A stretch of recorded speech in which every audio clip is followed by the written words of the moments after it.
You know who it is, the horror flick, Digger did, Super 6, Big Mitch. And I'm kicking in those with all three O's. And I'm bringing 28 101s because we Vegas sons, it's the Chronicles. And you in the Meadowlands. Yeah, you in the Meadows, man. And you already know what made me. 530. What that mean? Oh, that boy's a desert, baby. Oh, yeah.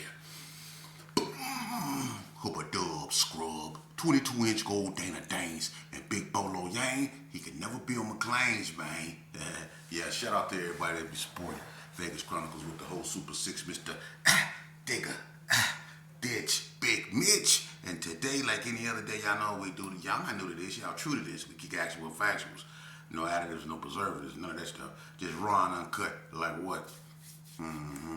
Like summer sausages and crackers. You already know.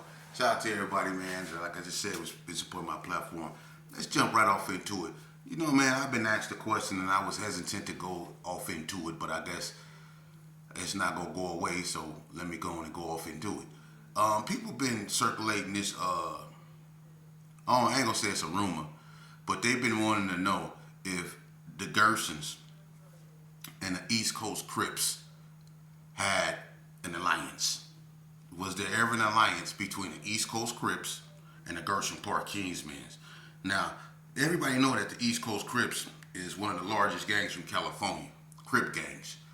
And it was a lot of them that, migrated to Vegas, set up shop, did their thing. But did they have an alliance with the Gersons? It's a lot of people that's been circulating that on the internet, and it's a lot of people that's been talking about that. And so I'm finna put that to bed right now. Alright? Did the Gershon Park Kingsmen and the East Coast Crips have an alliance? Yep, we did. And I'm gonna be honest with you, I'm not getting into it, but the 7-6 East Coast Crips, them more specifically was, real cool with the Gersons. And that was behind a cat named Fish, L.A. Ron. All right, but in the penitentiary system, we really became close. LA had a brother named Mail Dog from 7-6 East Coast who came up there. And I remember an incident on NNCC Yard back in the early 90s when he came up there. He introduced himself as Fish Brother to us, and we embraced him immediately. We was cool with other East Coasters like Lil Man and all them. Lil Man is from 7-6. He was more cool with the Donna streets because he lived on Donna. But I was more cooler with his older brother. We used to get drunk together. Everybody know Lil Man, short, long hair from 7-6 East Coast. But the East Coast Crips, especially the ones that come up out of Vegas, in the penitentiary system, they were real cool with the Gersons.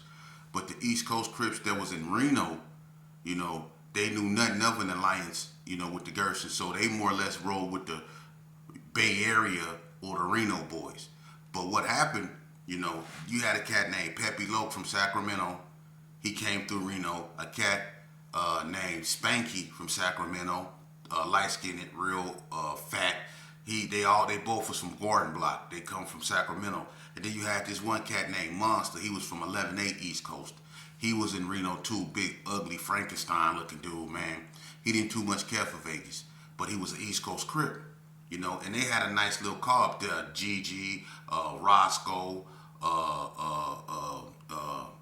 Matt, Chubb. It was a few of them, Weenie. It was a few of them dudes up there, But to make a long story short, man, Mail Dog, he was trying to basically keep, especially the East Coast, part of the Cali Car in line with the Gersons, because the Gersons had two alliances and people don't know about that because this was a different batch of Gersons. You had Gersons on the yard like Couchhead, Tony Polk, me, Trip Mac, Lil Bread. You had J Wack, Shiesty Wack, Lil Stretch, Big Al. You had Rob. You had June Knight. You had Michael Morrison. You had it was a gang of G's on that yard, man. Hands down, it was a gang of them. For real, it was more Gersons than anything on that yard. So Mail Dog, he tried to keep the East Coasters that was on that yard in line with the Gersons. And the Gersons also had an alliance with the 60s. That was Mad Meech them. So the Gersons had a strong cop. Plus, they was cool with the Bloods for the most part.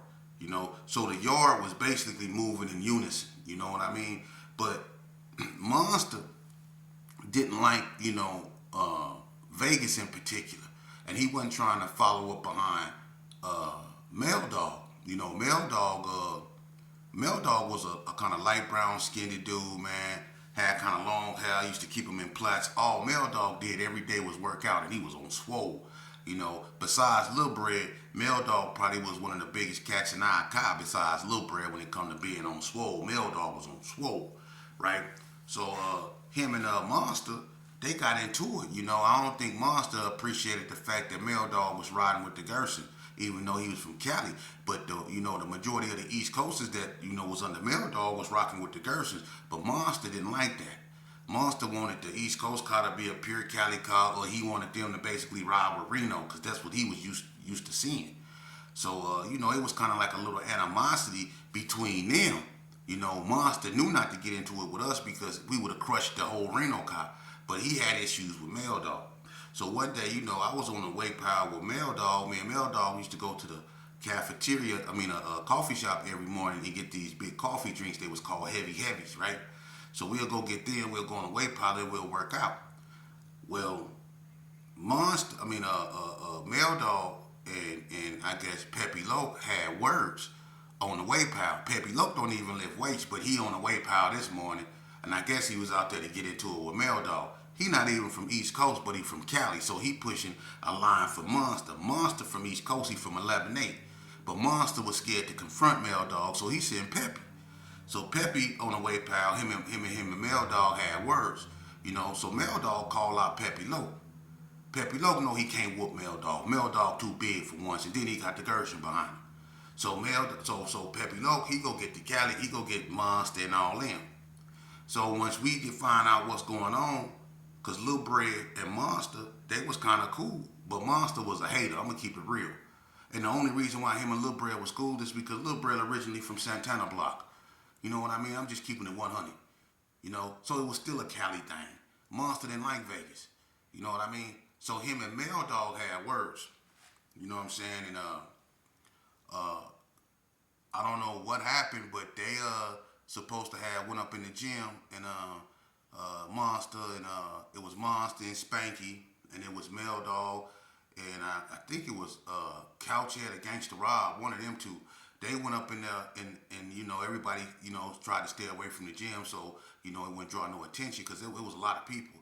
But Mel Dog supposed to have went up in there and put Monster to sleep, man, for real. You know what I'm saying? And there was some East Coast stuff with 11-8-7-6. You know what I'm saying? So Mel Dog went up in there and supposed to have, I think Mel Dog knocked Monster out. You know what I'm saying? And he was basically finna clean up the whole, cause he finna run all them cats off. You know what I'm saying? But Lil Bread kind of stepped in, I think, and spoke on behalf of Monster then because Lil Bread liked Monster. You know what I'm saying? And that's the only reason why Spanky and all them ain't getting smashed. Cause I put hands on Peppy Loke behind a gambling debt between him and J White them in Unit 1. And I got a cousin named Dino from Rolling 60s who was right there. Romeo was right there when I put hands on Peppy Loke. So the East Coast Crips and the Gerson Parkage Mans did have an alliance, in the penitentiary most so. I don't know what was going on out here on the street, but in the penitentiary, the 7-6s, especially them, yeah, they was linked up with the G's. I don't know if that's still going on to this day, but they always had a cordial relationship, So with that being said, yeah, the East Coasters and the G's was hooked up at one point, man. They was like family to us, man. You know what I'm saying? So that was true, Now moving on, man. Shout out to Trey Gunner, man, and dropping his new music, man. And I support what that youngster's doing, man. And I think we from Vegas should get behind people like him, the Landlord, Bay Blue, and a whole bunch of other youngsters out here, man, that's trying to do something and put Vegas on the map. And it's sad that we don't get behind these youngsters, man, and their music. You know what I mean? And we'll put all our money and all that stuff to dudes from other states. I'm not saying not to support who you like, but my thing is when you got your own people out here, man, you supposed to get behind them and support them, especially the youngsters, man. It's a blessing that they not in the streets you know, and that they in the studios trying to put what they going through on wax and make art about their feelings, man. There's a lot of dudes that's really hurting on the inside, man. And I'm not gonna use Trey Gunner life, you know, as an example, but I would say, you know, it's people like him, you know, who have lost so much in this game, man, that without their music, without having a belief in God, and without, you know, trying to get himself a chance, man, you know, them youngsters probably be headed in the same direction they loved ones who lost their lives will be headed, man. So we need to recognize that and get behind these youngsters, man. We say we don't want these youngsters in the street. We say we sick and tired of these youngsters knocking each other down. We sick and tired of riding behind the police doing stuff to our youngsters. We sick and tired of our youngsters being warehoused in the prison system. You know, so let's do something when these youngsters is trying to do something positive and get up out this life, get up out these situations, and get up out these neighborhoods. We need to get behind them. We spend our money on some of the most ridiculous stuff, man. Hear these youngsters out, man. And that's the problem, man. A lot of them want to be heard and ain't nobody listening. So they do stuff to get your attention, but by the time they get your attention, it be too late. You know, and that's been our Achilles heel.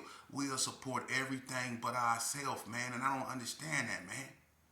We'll support any and everything but ourselves. We'll take our money and invest in any and everything other than our own people, man. And that's sad, man. That's sad. That's sad, man. And then for you youngsters up out here that love to be in your neighborhood, that love your neighborhood, that put it on your neighborhood, that's willing to lose your life behind your neighborhood, y'all don't never stop to ask yourself a simple question, man. Do your neighborhood feel the same way about you? Yeah, let that marinate. Do your neighborhood feel the same way about you? Huh?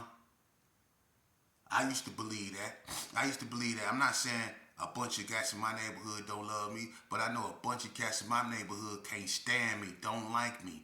And that's cool because it's always been that way. You know? You gonna have people that's gonna be around you that's gonna like you whether you put in work. They ain't gonna like you whether you put in work, and they not gonna like you if you don't put in work. They simply not gonna like you. Some people were born just to be haters. For real. So no matter what you do, no matter what you say, you can bring the word. Heck, you can bring Jesus Christ himself with you to talk to this cat. Some people just go hate. And that's okay though. Because if you on a person's mind like that, that means you doing something right. And my advice to you is make them even madder. And the best way you can do them is you can listen.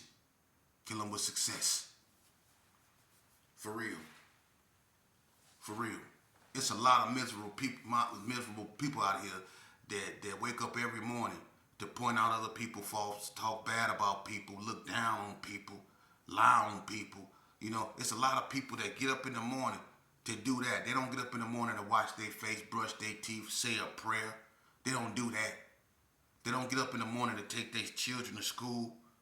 They don't get up in the morning to mow their lawn. They don't get up in the morning to even water a plant. They get up in the morning to slander your name. They get up in the morning to look on YouTube or Facebook for something that they can talk about. You got dudes posting on Facebook more than they talk to their females. For real. That's the new newspaper. That's the new Maury Povich. That's the new Jerry Springer. YouTube, Facebook, and all that other weird stuff. The internet. That's what got y'all. Y'all already been chipped. For real, man. But we need to start getting behind these youngsters in Las Vegas, man. For real, man. We don't support nothing, man. We don't invest in nothing. That's why we ain't got nothing. And we constantly trying to take stuff from one another, man. That's sad, man. That's sad, man. That's sad. That's sad. Hey, and when it comes to this what y'all call gang banging, and y'all really knocking each other down, they say, you know, I'm gonna say this here, man. There's nothing that y'all can do that ain't already been done. Ain't nobody cheering for that no more. Ain't nobody clapping for you. If you notice, people calling y'all stupid. They calling y'all dumb. Because that stuff played out like Jerry curls, man. For real. Jerry curls. Liege Max and the Hawaiian Silkies. Y'all youngsters gonna run around here gangbang is the equivalent of a Jerry curl. It's played out, man. Hurting one another for what? Over blocks that we don't even claim. I won't even put in work. You know how some of these neighborhoods look now? You know how some of these neighborhoods, yeah, people ain't even over there no more. Ain't nobody over there no more. Anybody can move over there and just do what they want to do because ain't nobody over there no more. People that moved on, ain't nothing left up over there but memories of what used to be, of what could have been, and pain and loss. That's the only thing them youngsters is running around now. They running around in the midst of a bunch of lost souls, ghosts of the past, of people in my era and the era before me and the little era after me that was knocked down behind gangbanging. They running around in the midst of that, especially over there by Cary Mini Mart. You know how many young black boys is running around there? How many souls is running around there off Cary and Martin Luther King?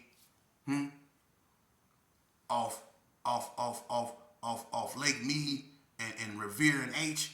How H turned into Revere, that cross street right there, and Lake Mead. You know how many people been knocked down right there? How many people been knocked down right there on Inglestead and Lake Mead? Owens and Martin Luther King, Cary and Martin Luther King. You know how many people been knocked down over there just in them spots right there in the Gershon Park Kingsman and Rolling 60 ward. Between Martin Luther King and Cary, 26 people died alone. They had a map of that area. And they had a dot everywhere where somebody got knocked down. It was 26 people centered in that area that got knocked down behind the Rolling 60s in the Gershon Park Kingsman's War. That's sad, man. Vegas is too small to be that big. And that's just between the Gershons. You see, in the 60s. And when the NTGs and the Gershons got into it, man, it wasn't even safe for crackheads. Crackheads can even get high. Crackheads can even smoke outside safe. See, it was real gangbanging going on. Crackheads was getting it. It wasn't even safe for them to hit the pipe outside. They couldn't even stretch their leg out and hit that horn like they used to. They couldn't even do that without getting knocked down. It was on. You see? What you youngsters is doing is picking up ruins of that. You see? It don't make no sense, man. Y'all need to stop there, man. But hey, y'all tough, right? It's funny to me how tough y'all is. It's funny to me. Because I remember one time in Indian Springs, and this goes out to you youngsters. And I remember it was an issue in Unit 8 behind the phones. It's only a certain amount of phones, right? I think they had 3 or 4 of them. But the blacks had 2, and the Hispanics had 1. And, the Hispanics and the whites shared the phones, you know. So the blacks had 2 phones, and I think they only had like 1. And you know that wasn't going to last because the Pisces didn't have 1. The Islanders, they ride with the blacks. They used to. I don't know if they still do, but at this moment, the Islanders roll with the blacks. So the blacks had 2 phones, and the Mexicans and the whites only had 1. That wasn't finna happen. That wasn't going to last, right?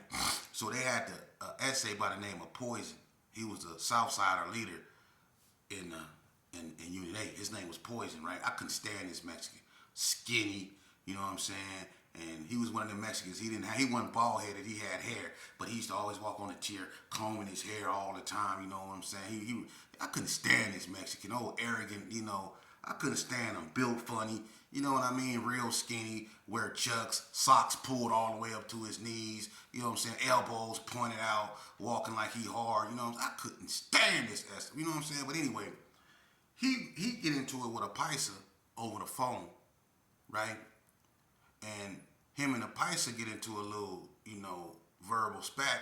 So he decide he gonna make an announcement talking about we gonna have to do something about this other phone because they not just gonna be stuck to one phone. It ain't happening. They can do whatever. And so it was some youngsters on the phone, and one of the youngsters was like, "Hey man, quit screaming in my ear," because he was on the phone. So him and the essay got into it because Poison was talking loud, talking about we gotta do something about this phone, woo, woo, woo, right? So him and the youngster, it was a big old tall youngster, man. They get into it, you know. So the youngster asked him straight up, "What you want to do?" Now this is Southsiders shot caller. This youngster not knowing that when it come to them, they got like rank and file and they move a certain way. So this youngster thinking that he just an essay and he just wanted to fade, but it don't work like that. This dude is the leader. You know what I'm saying? So most seasoned blacks got into it, you know what I'm saying? I was on a violation, so I wasn't trying to get in nothing. I'm trying to go back home. But at the same time, if somebody attack me, I'm going to defend myself, you know what I'm saying? And it's going to be what it's going to be. But this to you youngsters, though, man, you know what I mean? Him and the essay got into it. He told the essay straight up, "I'll knock you out." You know what I'm saying? And he told a shot caller, that. So the blacks mounted up and was finna take flight. You know, he kind of tucked his tail. But see, them essays is smart. You know, when they know they can't win, they not going to make no move. They go put themselves in a position to where they got the upper hand and they go hit when you least expect it. It might be more y'all or whatever, but when y'all least distracted, that's when they go hit you. And it's going to be fast and it's going to be efficient. You have to be on your P's and Q's when you're dealing with them Southsiders. And that's what I be trying to tell them youngsters. Y'all be so into hating on each other and doing these clown dances or whatever these dances y'all be doing. And these essays be sitting there sharpening their tools, doing burpees, waiting to get you. So this youngster told him, Poison, I'll knock you out. The other blacks get into it. You had dudes from Chicago, everywhere getting in it, right? Poison tucked his tail. You know what I'm saying? He didn't want no issues at that time. So we went to the store one day. When we line up in the morning and it's our store day, they had this list out there. You have to read the list to see if your name on the store. And if your name on the store, you know what I mean, you take your laundry bag and you what you to eat, then you go line up or however they do it, depending on what unit you stay in. When everybody was at the store, the youngster went down there. He didn't forgot, he didn't told this Mexican, "I'll knock you out." Poison, he made sure that he was down there in front of the coffee shop and they had this CEO, his name was Williams. He always used to crumb, he used to walk around and go, "Whoa."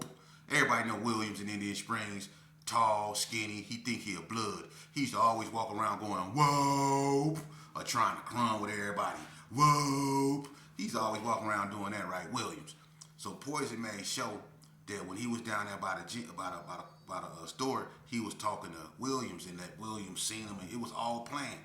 But he told two of his hitters, to deal with that situation because the youngster basically told him he was going to knock him out in front of everybody.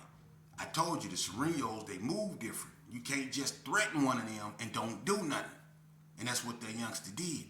The blacks, if they would, they should have took flight. If I was up in there and I wasn't going home, I would have take flight. Ain't none of that. Take flight now. Y'all gonna let these cats get together, plan and do, no. And that's what happened. When everybody was at the store, the youngster, he went back to take his stove, and he was by himself. But when he went in there, it was two essays from the other wings. Unit 8 is level 3, and you got 3 wings, A, B, and C. And it's built different from the rest of the yard because it's kind of old. It's an old building. It got upstairs and downstairs. It's 2-tiered. And when he went in there to take his store up in there, it was 2 essays. When they doing store, they normally leave the door open and the gate open so you can come back to your room and bring your store back. They let you come back in groups. They let a certain group pile up with people with store and then let them go back. So when the youngster was going back to the unit, you know what I mean? He was really by himself and he had his bags. He had both his hands carrying his bags, Normally people had their bags slung over their back, but he had, his bags in his hand. And when he went up in the unit, it was 2 essays and he didn't even know. One was by the bars acting like he was putting a mop in the mop bucket and the other one was on the other side, facing that way. And then when he came through the gate, they started sticking that youngster, man. They stuck that youngster all in his neck. They stuck that youngster all in his face. They stuck him up, and the blacks couldn't do nothing because everybody was scattered. Everybody was on down there by the stove, and there wasn't too many people in the unit. They stabbed that youngster up so many times, man. And all they did was made everybody lay down on the ground. They ceased all movement, and they contained that unit. They all ran up there. Don't nobody know what's going on until they rushing the youngster down on a gurney. He was so poked up, and now everybody like, what the hell? You know, and now we getting escorted back to our unit. They done cut Stowe off. They lock us down. We found out the Serenos just stabbed up one of the youngsters. And we couldn't do nothing. Because you youngsters, y'all want to be so hard. And y'all think this is fun and y'all think this is games. But when y'all go to that penitentiary and y'all really see what it's like and y'all really see that your enemy ain't the person from the wood or the person from the squad or the person from the Yankees or the person from the YNIC or whatever y'all claiming, man, the enemy is going to be a person like the Serenos,